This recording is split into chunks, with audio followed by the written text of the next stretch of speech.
know. I think there's something about it that's very universal because it's really a coming of age story, and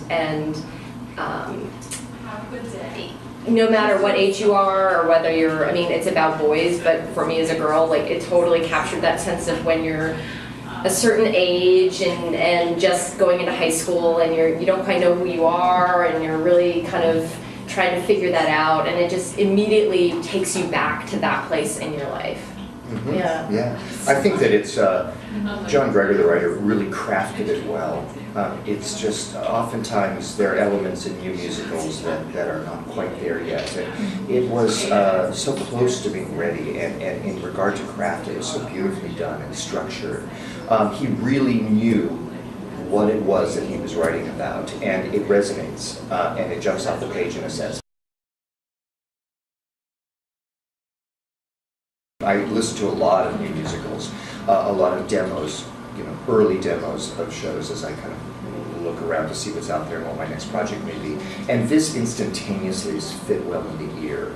And it's not always the case. And sometimes the material only resonates in context of the show.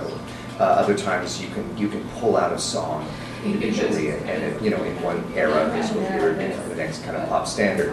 There are songs here that they just suit the ear. They're integrated well into the story, and there is a surprising emotional undercurrent to all of it that was really, really appealing. I think that when people come to see the show, they're immediately going to say, oh, this is what kind of show it is. And then by the end of it, they're going to walk out going, wow, there was so much more pathos there than I expected. And ultimately, I dare anyone not to be emotionally affected by it. It's really quite lovely in a sense.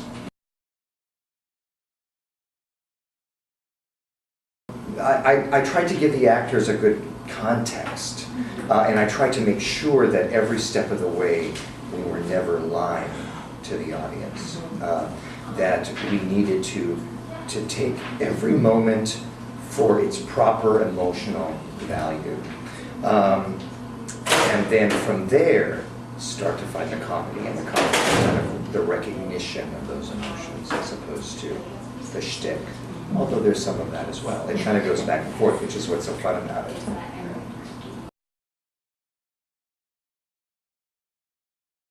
I saw the opening number of the show at this conference thing 4 or 5 years ago, and it sort of popped on my radar screen at that point, and I sort of kept seeing things about it pop up and got more interested in it, so I reached out to the writer, got him to send me the material, and then last summer I sort of had a more detailed conversation with him saying, we're really interested in this piece, let's put together a reading. So in September we got Igor involved and John Greger, the writer, and then we literally got a group of people together for 3 days, and we learned the music, and we sat down in a room and we did a little reading just to kind of get to know each other and the material, and it went really well, and so we sort of went full steam ahead with the production, and then from there we tried to find a design team that was really great, all the costumes and the sets, and interviewing and putting the right group of people together to work on the show.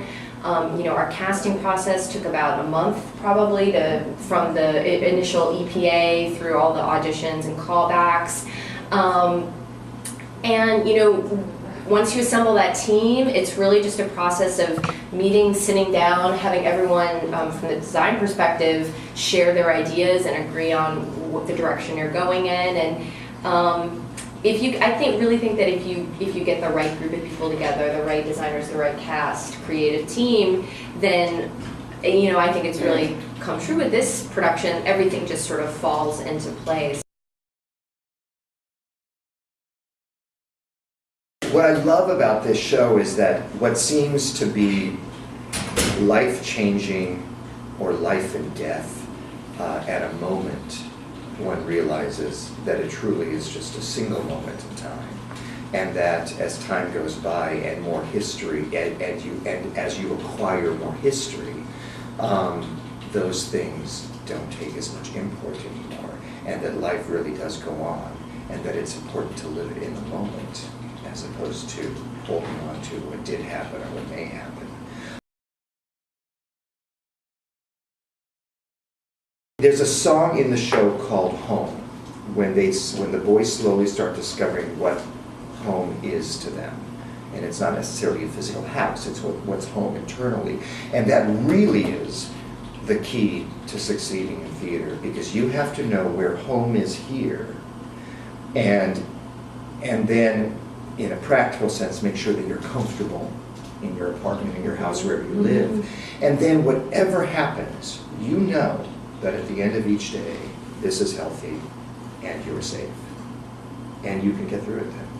The only thing I would add to that is that this show is also, watching it has reminded me of certain times and experiences that I had growing up, and again, thinking about how difficult those moments were, or, the question of, you always ask that question, if I went back and did it again, but I think the great thing about theater is that it allows you to take the best things in your life and the worst things in your life, and use them and transform them into art.